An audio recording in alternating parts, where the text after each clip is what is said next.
Welcome to Nutrition News with Sandra, your RDN, where every week I have the pleasure of dishing out your weekly dose of nutrition and wellness news for your mind, your body, and your soul. I hope that everybody's having a wonderful day so far. I hope your weekend was great. And those of you who are tuning in live with me, I thank you for taking time out and tuning in. Those who are listening to the replay, I thank you for pausing in your day and tuning in just to hear a little bit of nutrition news that I have for you as well as for your family.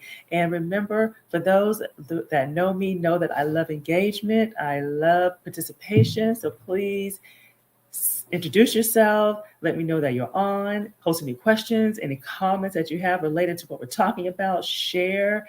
Even a personal testimonial, right? And so it's all about having fun while we're learning something in the process. And so we're starting a new series, Summertime Madness. We are in June, and summertime is quickly coming. And so for the month of June, it is all about that summertime madness and how that madness affects our routine that we've had for 8, 9 months. Kids are out of school, and all that brings vacations, family reunions, holiday eating, 4th of July, just to name one. And all of this and more shakes up and leads us to stress eating and weight gain. Typical stuff that kind of happens over the summer because we're out of our typical routine. And so today we're going to talk about, are you an emotional eater? 4 tips to help you to stop this so-called and to stop the unwanted weight gain. So we're talking about 4 tips to help you stop so this does not lead to that unwanted weight gain, okay? And we are going to cover 4 points. And so let's get started. Do you find yourself raiding the fridge? Do you find yourself getting upset, lonely, stressed, exhausted, bored? Are those triggers that send you to the refrigerator or to the pantry? If you answered yes, then guess what? This is a form of emotional eating. And emotional eating is using food and effort to make yourself feel good, feel better. In other words, you're eating to fill emotional needs versus eating to fuel your body. And so while food on an occasional setting to use as a pick-me-up or a special treat isn't necessarily a bad thing, but eating to cope with unpleasant feelings is rarely effective, and it often leads to getting stuck into a vicious cycle, which leads to health problems and weight gain and all the other undesired things that we want to happen. And so plus you'll likely end up feeling worse. You're going to beat yourself up over the extra calories, the weight gain, and not to mention you're going to feel like you're out of control. Okay, and so today I'm going to give you 4 tips to help you to take charge of your eating. And I'm not going to sugarcoat this at all. Emotional eating is real. Okay, it is a real struggle, and it is very difficult to overcome it and to gain control over it. However, I'm going to show you and share with you how I finally gained control over it of my years of emotional and stress eating. It is You can conquer it. Okay. You can conquer it with the right help. And sometimes it takes a team. In most cases, it takes a team. Okay. You have a dietitian, you have a counselor, you have all kind of people that are on your side, your primary care physician. All of that helps to move you forward. For those who do not know me, I'm Sandra Goldtree, and I'm a registered dietitian, certified personal trainer, and also your accountability partner in this thing we call lifestyle change. And so I help adults and I give them the necessary tools and the techniques to break weight plateaus, to move them forward to a healthier eating or a healthier relationship with food, and to effectively gain control over food cravings, because that is real. And the goal is to build lifestyle habits that last the long term. Okay. Again, 2023, you're going to hear me say this a lot. It's about creating a lifestyle of self care, piggybacking off of 22, where we were talking about breaking the food strongholds. And both of those work hand in hand. And then many times they hinder us from reaching our goals. But once we understand what is and we get that basic understanding of what is and what is not, then we are able to really soar. And so chime in, introduce yourself, tell me where you're tuning in from. Just let me know that you're on. All right. All righty. And so today, again, starting a new series. Okay. And again, kids are out of school now. We got vacations, we got reunions, we got all kind of stuff coming up. We got, and so with this series, we're going to wrap things up around the 27th, and we're going to get ready for the 4th of July. So we'll help people get prepared for the 4th of July. And so the question is, are you an emotional eater? 4 tips to help you to stop this so it doesn't lead to that unwanted weight gain. And so as the pressure and the overwhelm of that summer madness kicks in, more and more of us are finding ourselves craving more and eating more out of control, or we're usually eating more out of the house than normal. So how do we deal with that and not have to, have so many regrets when school starts back up, or have such a difficult time getting back on that routine? Okay, so let's talk about that. Alrighty, so do you struggle with emotional eating? Okay, is it a past issue or a present issue? Okay, do you struggle with emotional eating? Are you currently struggling with it, or did you in the past and now you have control over it? Okay, you have control over where the food doesn't control you. Okay, and thank you in advance for being transparent, because I know this is not easy to admit to ourselves, much less admit it in public. Okay, so let's talk about that. Let's start dissecting this. Let's see here. So let's start with identifying your trigger points. So the number one tip, or the first tip, I won't say number one, the first tip in controlling your emotional eating is to identify your triggers. Okay, and as we're going through this, post questions, post comments, post anything that you want to share to help make this experience more meaningful for you and for everybody else. And so to ensure that we're on the same page, let's define what emotional eating is. So emotional eating means you're turning to food for comfort rather than when you're hungry. Okay, so that bag of potato chips or the chocolate chip cookies may appeal to you when you are feeling bad, but the relief doesn't last, right? Okay, and it can make you overeat, or can cause you to overeat, gain weight, and then the domino effect and a whole host of health problems can occur. Elevated blood pressure, that's me, elevated sugar levels. And so the good news is you can learn other ways to manage those feelings so that you don't have to reach for unhealthy foods, or more specifically, overindulge in it, in any food. Okay, and when you feel sad, when you feel stress, anxiety, or any type of anger, that's what we want to avoid. We want to avoid food controlling us. To say that we're never going to have a bag of cookies or a bag of chips, no, but we don't want to do it out of a trigger that's negative and that's going to domino into something else. Okay, we don't want to cope. We don't want to use it as a coping mechanism. All right, and so back to the first tip, identifying your trigger points. So when situations, places, feelings make you reach for food for comfort, the first step in stopping emotional eating is to understand what sets it off in the first place. What is triggering you to do it in the first place? Some people know their triggers. They know it. For some, it's habitual. Okay, I was a little bit of both. And so for many, stress is a trigger, while sometimes it's a trigger, while sometimes childhood habits are a culprit. So maybe it's something you were brought up doing, okay? Such as, oh, our family, we typically have dessert after dinner, or we do this and we do that. So it could come from just habit as a child. Keeping an emotional eating diary is a wonderful tool to identify patterns, because a lot of times we don't see it. But when we see it in writing, it makes it real, right? That's why we don't like to journal, because it makes us it's supposed to make us accountable in a good way, but it, for some reason though, sometimes people take it as a negative thing when it's really a good thing. So I want to mention an important point about keeping a food log or food diary. Okay, it's not punishment. It's not punishment, nor should it have any negative connotation attached to it. It is simply a tool to help you to visualize what is happening and what is not happening, and to help to keep you moving forward, to control your emotional eating or mindless eating. Okay, it's really a tool to help you, but again, it's a mindset shift. Is the glass half full or half empty? It makes a difference in perspective when you look at it as a tool and not as a punishment, or to slap you, or to make you feel guilty. Okay, so that's what we don't want. Okay, so let's talk about this. So do you know what sets you off as far as leading you to emotional eating or stress eating? Do you know what your triggers are? And so say yes or no if you do. And if you would like to share, which I would love, what it is. Like, what is that trigger? For me, it was feeling overwhelmed because I had so much to do and didn't know where to start. And it just was to the point where I didn't even want to do any of it, but I knew it needed to get done. And so procrastination was really my MO. Okay. Of course, it solves absolutely nothing, but that's what we did. That's what I did in the moment. Okay. All right. So number two, as I'm looking for those comments, I will chime in and I will respond.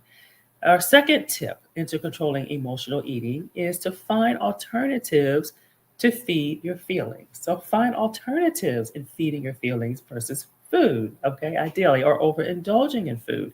So jot down a list of non-food related activities that can turn you from for emotional fulfillment or distract you until the craving passes. Because trust me, what a lot of people don't realize is the craving is a wave. It's not a long-term thing. It is very, very temporary. It's very short-lived, okay? But we don't give it a chance to pass. We just kind of react immediately, myself included. So jot down a list of non-food related activities that you can turn to for emotional fulfillment or that will distract you, okay?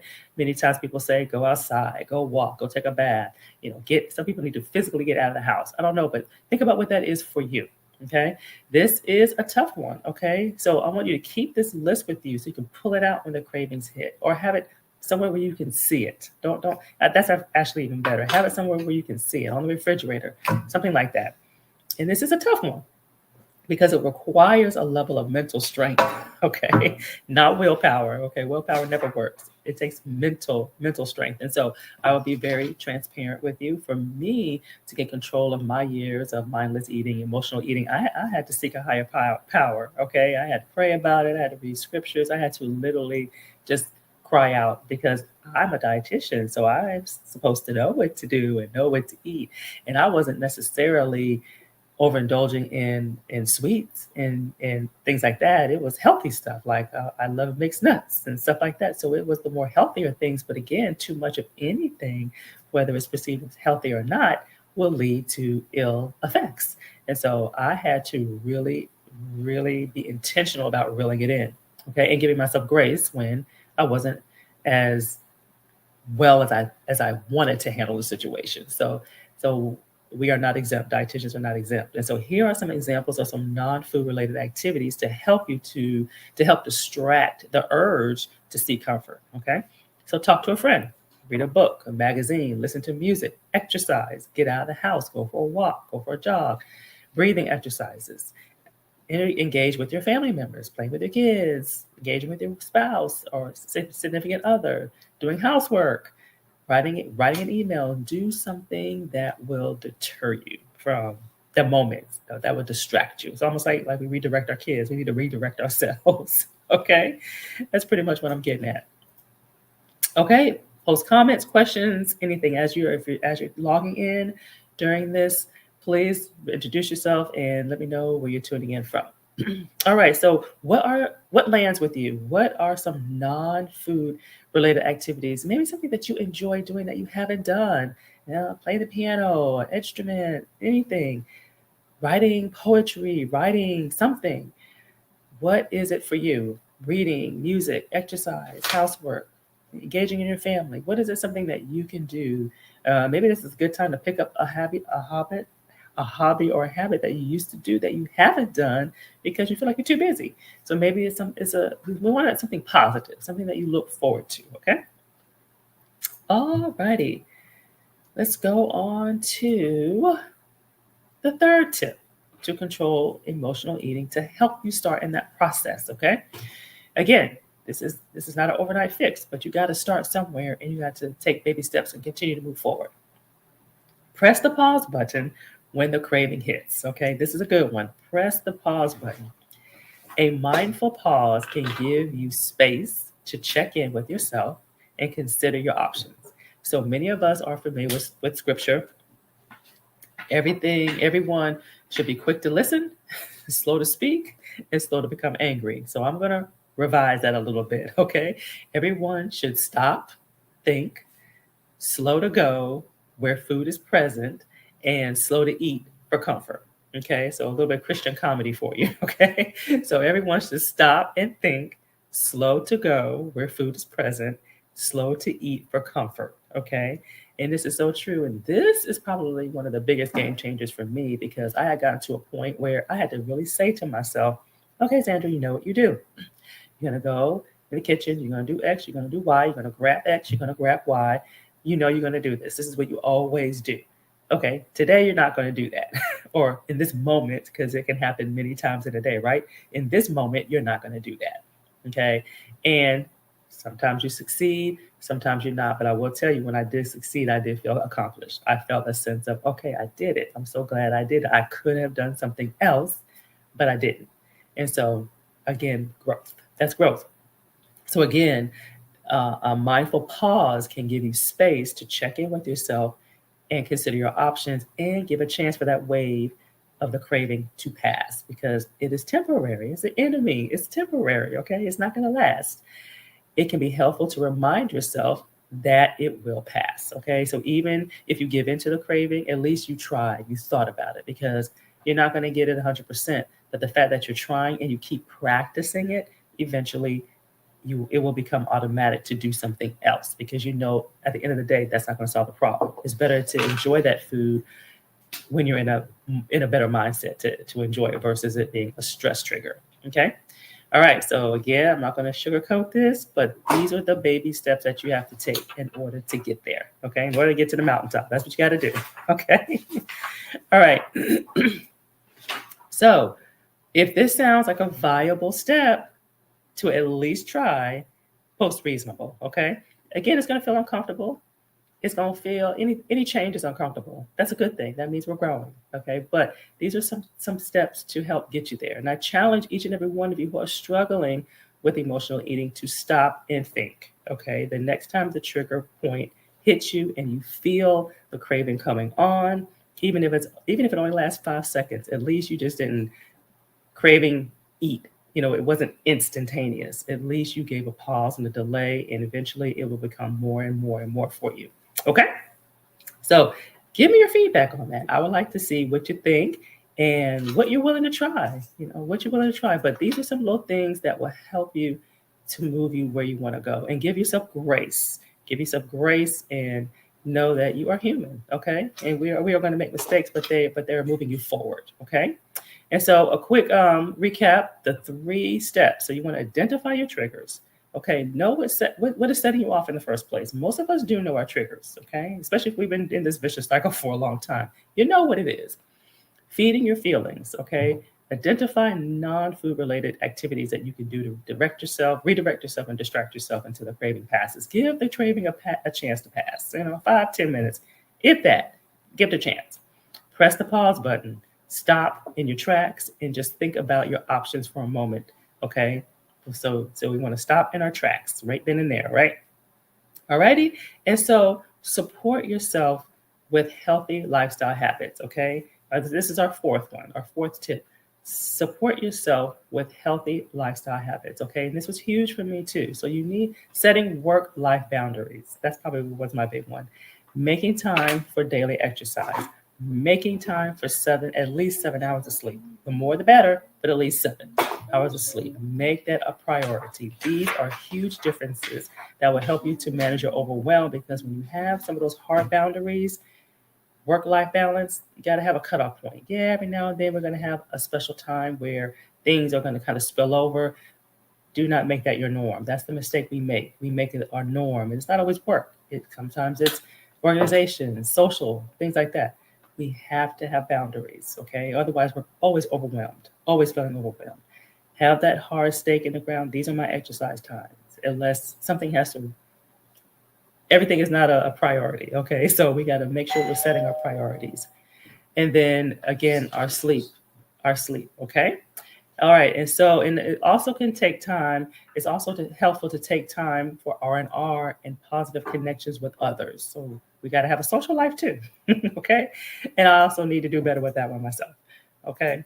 So to take away message, the 4 tips to help you stop, work on that emotional eating so it doesn't lead to unwanted weight gain, okay?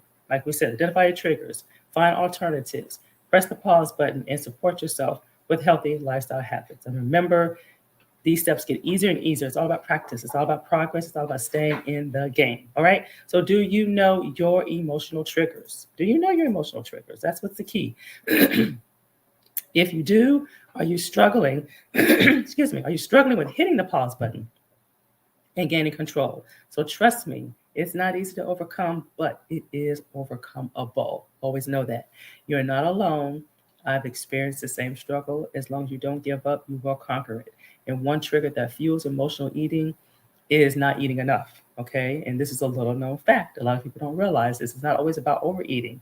Sometimes in most cases, our triggers are because we are under eating. We're not, and our body's just not able to deal with the stresses that we are putting on it.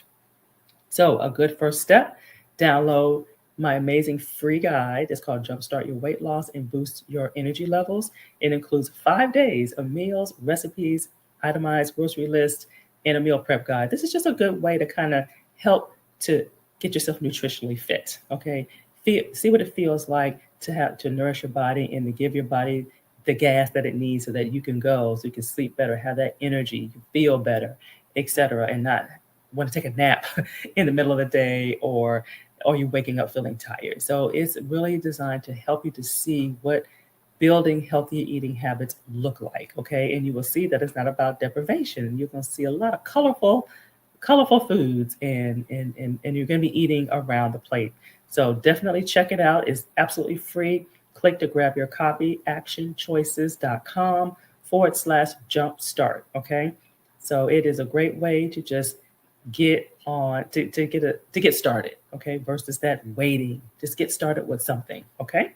And this concludes what I have of your weekly dose of nutrition news for your mind, your body, and your soul. And I am Sandra, your RDN. Thank you for tuning in. And next week we will continue on this series of the summertime madness and how that madness impacts our routine and our day-to-day during those summer months. And we're going to talk about how do you enjoy eating on cruises and how to keep your weight in check. So a lot of cruises going on, all right? And so thank you for tuning in and have a great rest of your day and blessings.